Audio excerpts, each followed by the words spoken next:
Here we have a rectangle and a parallelogram. We know that the area of the rectangle is length times breadth, but in this case here I have called the breadth the height and the length is the base. So the area of the rectangle is therefore base times height. Now we look at the area of a parallelogram. Although the parallelogram looks different, you can see that this parallelogram is actually made from this rectangle. If we shift this triangle to this side, we get the same rectangle. Therefore, the area of this parallelogram is still base times height. So the area of a parallelogram and a rectangle is the same formula, the base times the height. And the height is the perpendicular distance between the two parallel lines. The area of a triangle. As you can see that a triangle is simply half the area of a rectangle. You can see that no matter how we move, this area will always be half and this area be half. Therefore, the area of the triangle is half that of a rectangle. So it's half base times height. Or it can also be half of a parallelogram. And we know that the parallelogram, the area is base times height. Therefore, the area of this triangle is half base times height.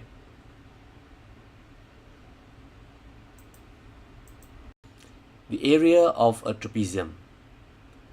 A trapezium can be divided into two triangles. And the area of the trapezium is the sum of the area of these two triangles. The first triangle has height 1, base 1. The area is half base 1 times height 1. The area of the other triangle is half base 2 times height 2. And adding these two areas will give us the area of the trapezium.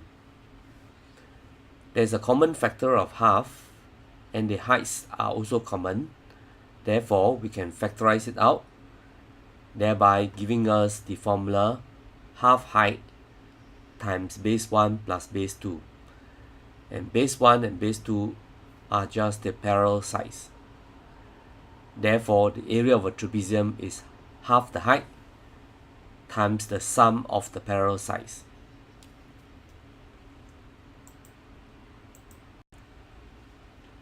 This is a circle of radius 1. That means the diameter is 2. When the circumference is open completely, as we roll the circle, the circumference unrolls itself, and eventually the length of the circumference is 6.28. If we take the circumference divided by the diameter, that is 6.28 divided by 2, we get a value 3.14, which is the value of pi. So we have a formula where the circumference is actually pi times the diameter. We now take a look at the area of a circle. Imagine that the circle can be cut into many parts and arranged in such a way that half the number of parts is on top and the other half below. Therefore, the length here is half the circumference, and the length here is simply the radius. As we increase the number of sides, the number of parts, you'll find that eventually we get a rectangle. So that the area of this rectangle is simply the length, which is half the circumference, multiplied by the width, which is the radius. half circumference times the radius. And the circumference is 2 pi r, so half of 2 pi r is pi r times r will give us pi r squared, which is the area of a circle.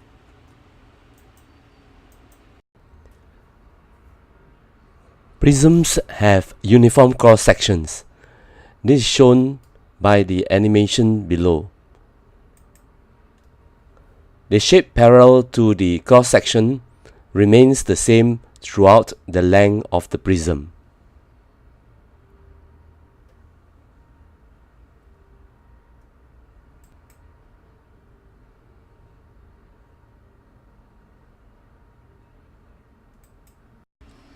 Since all prisms have the same property, that is having a uniform cross-section, therefore they have the same formula for finding the volume.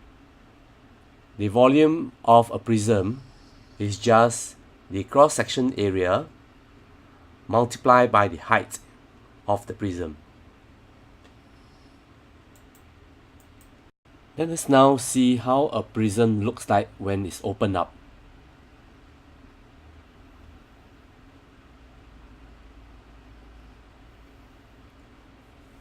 As you can see, it opens up to two cross-section area. This is a cross-section.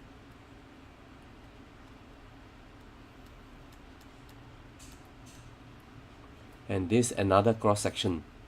So there are two cross-section areas and a big rectangle. The length of this rectangle is actually the perimeter of the cross-section.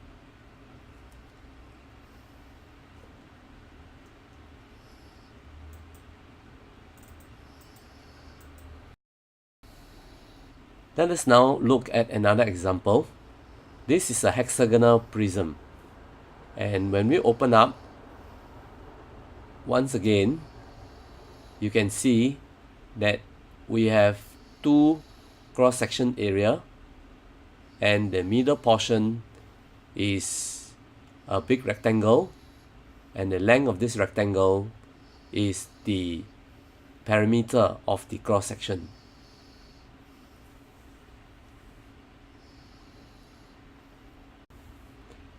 The last example is that of a cylinder, which is also a prism. The cylinder opens up in the same way.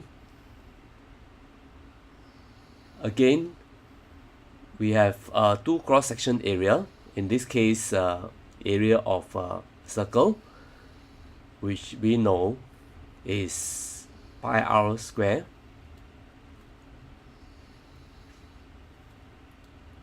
And the middle section is again a big rectangle, and the length of this rectangle is the perimeter of the circle, or rather the circumference.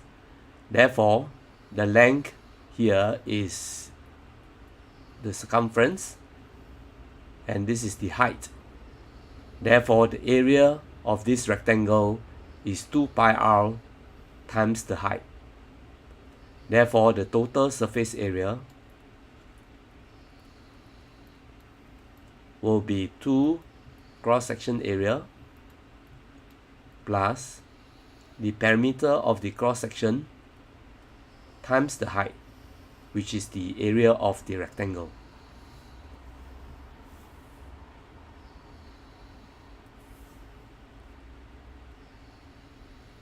We can see from the previous examples that all these prisms open up to have the same structure, having two cross-section area and a big rectangle that is made up of the perimeter times the height. In the second figure, you can see the same thing here, two cross-section area and the rectangle, which is made up of the perimeter of the cross-section times the height. And in the last example, it's the same thing. Therefore, we can conclude that the total surface area of a prism is simply 2 times the cross-section area plus the perimeter of the cross section times the height. That gives us the total surface area.